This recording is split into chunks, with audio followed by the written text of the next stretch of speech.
Thank you, Louise. And she's going to remain with us up on stage, and I'm going to invite Claudine to join us up here.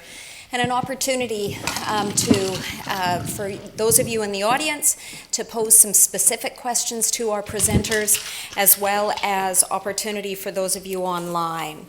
So Bahar and Marion from AMSA that are waving and by the microphones will bring the microphone to those of you in the room with questions and alternating with questions that we have received from our online participants. Katie Rosenberger is going to be, who is our program director with AMSA, will read the online questions. So we do very much encourage you to ask the questions for those of you online, or sorry, for those of you in person. As you get the microphone, if you wouldn't mind just stating the name, your name, and the organization that you're representing before you ask your question, that would be great. So just go ahead and raise your hand and they will bring you the microphone. For those of you that are participating online, if you haven't already sent your questions in, oh, there we have it up on the screen. Please go ahead and email them to events@amsa.org, as you can see, or tweet using the hashtag.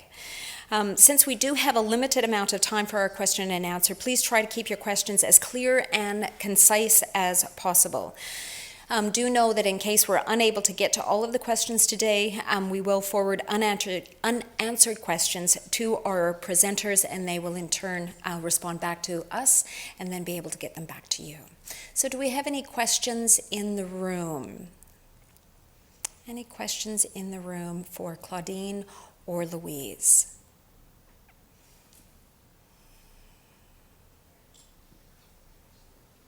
Great. My name is Bas Wallace, and I'm from the Surrey Language Assessment Center. We have many immigrants that come through our center, every one of them almost looking for work.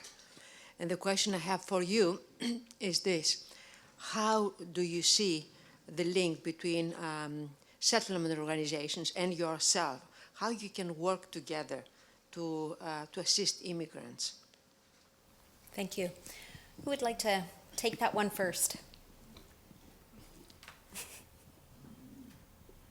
Great question. What we've been trying to do as an industry association is to provide resources to our members who are employers of immigrants.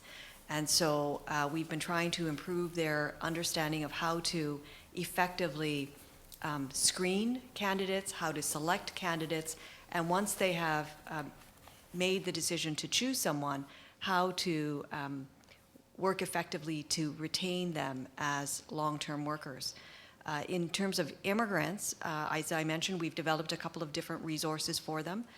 We have an online job bank that's available for our members to identify job openings at their companies. So as an association, I think we're doing as much as we can, and also trying to influence the policies and regulations that would help to ensure that we have a workforce or candidates available for work in the trucking industry.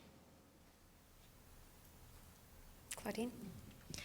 And for our organization, because we're primarily focused on providing information and that kind of stuff, we really are hoping that our information does help educate employers to connect with immigrant serving agencies and settlements such as yourself. Because again, as soon as things turn around, the industry would be looking for workers and they would do more and more of the targeted recruitment. And I've heard some of them in the last 2 years that they have been partnering with ISAs and other kinds of organizations that represent other labor supply groups. So I think that's really what it is. By connecting with us, we will at some point be able to connect you and employers together. And so do feel free to touch base with us every now and then, and that's what we're gonna be able to provide. Great, thank you. Katie, do we have something from online? We do. We have one question. What regions of BC are anticipated to have the greatest oil and gas sector growth over the next 5 years? Really good question. Unless there's new resources discovered in BC, it's primarily going to be in the northeastern region where there's going to be a bulk of the new workers needed for oil and gas. And honestly, those regions are suffering really tight labor markets even in today's environment. So they're could be a potential for companies to source workers elsewhere, such as Lower Mainland. One of the things I do want to point out, and I missed this during my presentation, is I've seen a flux of companies actually setting up regional offices here in Vancouver, for example, and even that includes the LNG proponents. And so I've met with some of them here. Wonderful offices, though, and view. So that's one of the things that are trending these days as well, is new offices being set up in the Lower Mainland. Great, thank you. Do we have another question from the floor? We do? Hi, I'm Mary from CIC, and I'm just wondering, do you have a list as to what the wage rates people can expect when they're going to the different occupations? Like, is it a living wage that, some people would consider? So statistics, I'm going to focus on the truck driver occupation. But generally speaking, it's anywhere, it's quite a range. It's from about $35,000 or $40,000 a year, all the way to well over $100,000. So the unfortunate thing is the data is all lumped together, the salary data is lumped together for one truck driver occupation, when in fact, there are different skills required for different kinds of heavy commercial vehicle configuration. So as part of our attempt to have the national occupational classification changed for truck driver, we're also trying to convince the federal government to identify very discrete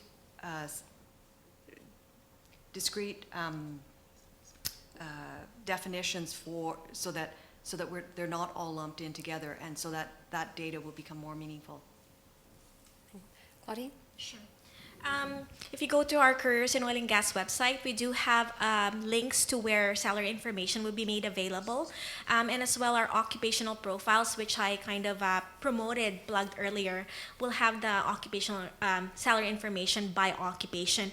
That said, it's going to be a range because obviously within an occupation, there's levels of experience and levels or skill sets required, and so that really is dependent on each company. The thing that's happening today is companies are renegotiating labor costs, and so that will impact salary at this point, and that's probably resetting salaries going forward. Great, thank you. Katie, do we have another one from online? I do have one more. What are the most common barriers to foreign credential recognition in the oil and gas sector, given that there are so many subsectors? Are some credentials more easily transferred? Yes. That's a difficult question to answer, and really it depends on the occupation.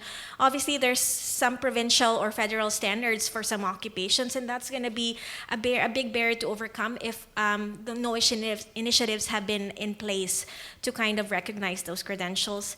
And at the end of the day, some companies are being more creative, understanding there are those systemic barriers that they cannot really overcome at this point. So, for example, I'll cite engineers. Some companies or a number of producers have actually offered engineering in training roles. So that gives immigrants and other kinds of labor supply pools that cannot get those credentials in the first place to first get their experience, which then earns them towards getting a credential in the future. So that's really a good creative way industry has responded to overcoming some of the systemic barriers. Great, thank you. Anything, Louise, on that? No. Great, thank you. One more question in the room. That's great, thank you. Sandra Wilking. Right, Sandra Wilking from Success. You're familiar with the new immigration policy related to express entry. So my question is pretty simple in that sense.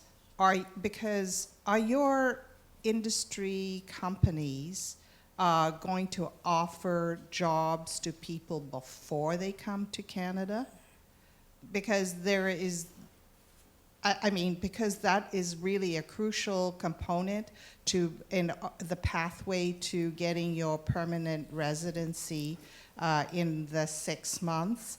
Because if you got a job from a firm job offer from your employer, going through all the LMA and all those criteria, then the person, the individual overseas, will be able to get their permanent residency within 6 months. Great, thanks, Sandra. Louise, do you want to take that one first? Sure. It's not something that is being widely discussed in our industry at this time, and I think the reason for that is, again, because of the sizes of the individual companies. So even though 95% of trucking companies have 10 trucks, or that was the statistic that I cited. In fact, something like 85% are only 1 or 2 truck operators. So it's very unlikely that, given that size of company, that they're going to be going overseas to try and find workers. I do know that there are larger companies that have been involved in recruiting overseas, who have been interviewing overseas. The difficulty is, in some cases, the terrain, the rules and regulations are quite different there. So it's really hard to know whether they're going to be able to make that transition when they're here. Mountain driving and driving in winter conditions is considered to be a very significant barrier, and we've had some issues with immigrants who have been brought to Canada under the Temporary Foreign Worker Program, who've had difficulty making that adjustment. So I think when it becomes, when the labor market tightens, as Claudine mentioned, employers will become more nimble. They'll have to do other things, but I don't think we've reached that stage yet. Thanks, Louise. Claudine, anything to add to that? For sure. And again, I'm going to speak by subsector. So I think that for pipelines and producer companies, it is a viable option, the Express Entry Program. Especially it focuses on NOx or skill levels that are those sectors would require. However, it's not really a viable option right now for the services sector, because again, services sector require the semi-skilled kind of workers more so than the higher NOx. On that note, though, the one thing that's going to be a question mark for most of these companies who would consider this program is the processing time, because there is a promise that it's going to be processed within 6 months or under, and really, if there's a shortage, the companies will need the workers right away, sometimes yesterday. Great, thanks very much.